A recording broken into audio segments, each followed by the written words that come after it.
Bitoy o Sara Diskaya? Netizens naguluhan sa Senado.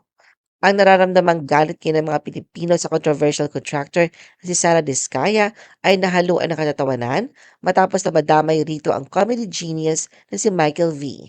Sa gitna ng seryoso at painitang pagdalakay sa mga ghost flood control projects, noong Lunes, September 1, nagkaroon ng comic relief ang pag-iimbestigang ginawa ng Senate Blue Ribbon Committee kay Sara na sa obserbasyong pagkakahawig nila ni Michael V.